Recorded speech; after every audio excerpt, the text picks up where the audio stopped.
Okay, welcome to today's show, Phil. Today's show, we're going to talk about Disney. They've been under scrutiny for various arrest cases in Florida.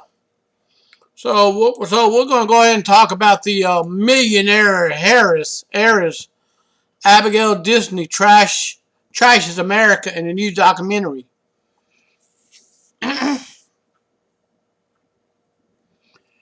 All right, this was released yesterday, April 16, by Misty Crane. Okay, is Disney on a suicide mission to destroy its brand and business model? I don't know. It sure feels that way. They are opposing legislation that will protect children from groomers, doubling down on pushing gender confusion, all the orientation of all this mumbo jumbo. It's like the NBA, NFL, Oscars all rolling in one. And personally, to be honest with me myself, I was a fan of Disney at one time when I was growing up as a little child. The heiress, who's a millionaire,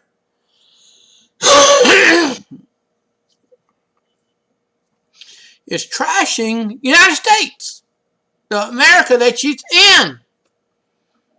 That made her money to help grow her brand. You know, it all started in, I think, 2012, all the way up to right now. They had arrest cases of former employees arrested. That don't alarm you. I don't know what will. So, I don't see how this is going to end well, especially with the Disney heiress and a radical communist, Abigail Disney, out in front of the new, as if she's the new spokeswoman for the brand.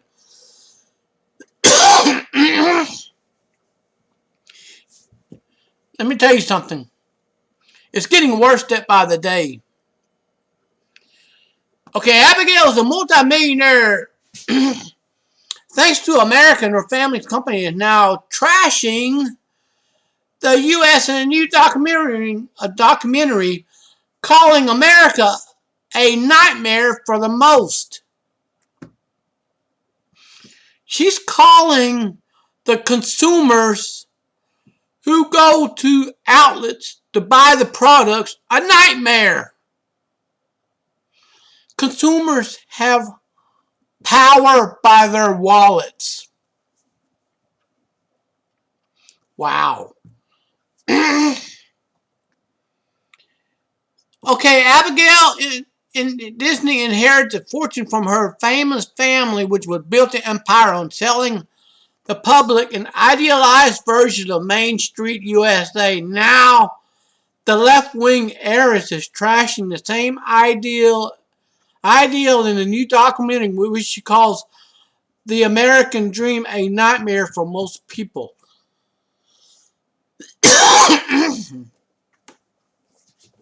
I'm sorry. Any company who goes out and grooming little kids need to go have their heads checked. I'm serious. The American Dream and Other Fairy Tales, which premiered this month on Sundance Film Festival, examined the pay gap of Disney employees, focusing on the wage earners or cast members at Disneyland, some of whom say they're unable to afford sufficient food on their pay. And their plight stand in contrast to the lavish compensation packages received by Disney's top executives. Last year, the Disney CEO Bob Chapek saw his compensation more than double to $32.5 million from $14.2 million he made a year earlier.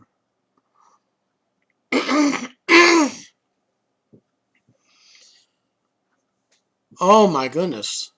The documentary which Abigail directed and Kathleen Hughes explores the American dysfunctional and unequal economy asks why the American dream has worked for the wealthy, yet nightmare for the people born with less. Movie's official site states. Well, let's see what we got here. Um, okay, a millionaire trying to sympathize with people with making less. Let me tell you something. The communist utopia is flawed. Take a look at USSR.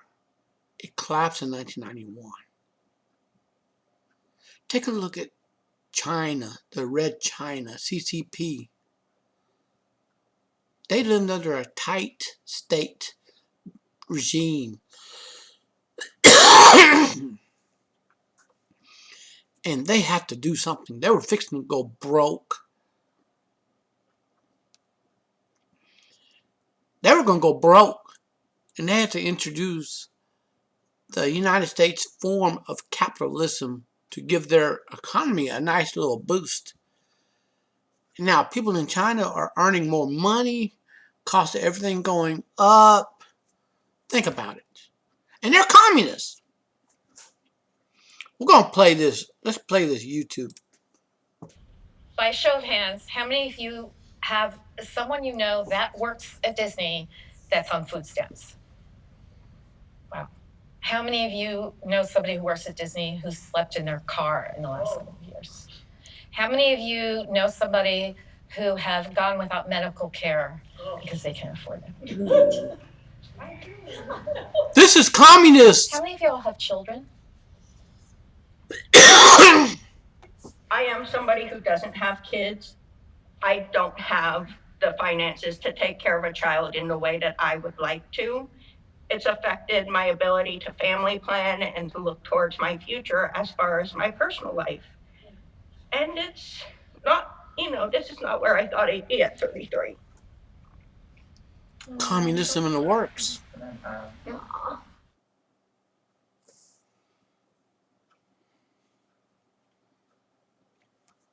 Abigail is the granddaughter of Disney co-founder Roy O. Disney and recently urged the company to embrace more leftist social positions, like his opposition to Florida's parental rights and education law.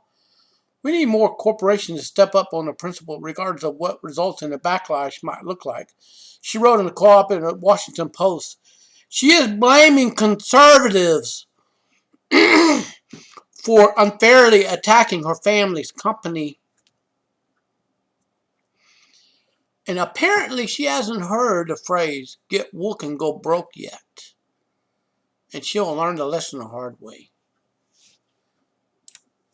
People. I used to like Walt Disney. I like their movies. I like Herbie the Love Bug that was released in the 1950s. That was a good movie. About the Volkswagen Beetle doing all kinds of jumps and stuff. It was clean. It was family oriented. And it was a great movie. Okay. There was no vulgarity. There was no nudity. Then Old Yeller was another good favorites. Now, the granddaughter or the great-granddaughter of Disney wants to take the leftist communist approach. Okay? Do me a favor. Look up their core value on the leftist approach. 1, corrupting the youth. Number 2,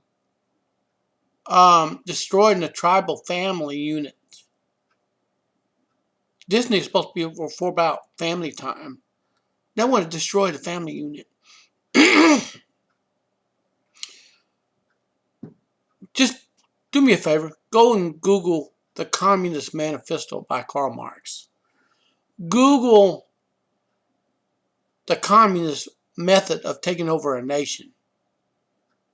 Don't take my word for it. And you're going to be surprised.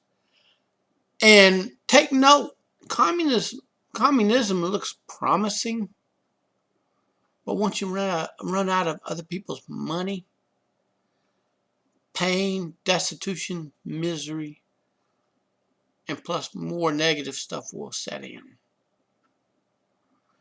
And what's even worse, if you give up your firearms, how are you going to defend yourself? God help us all. And thank you for watching the video.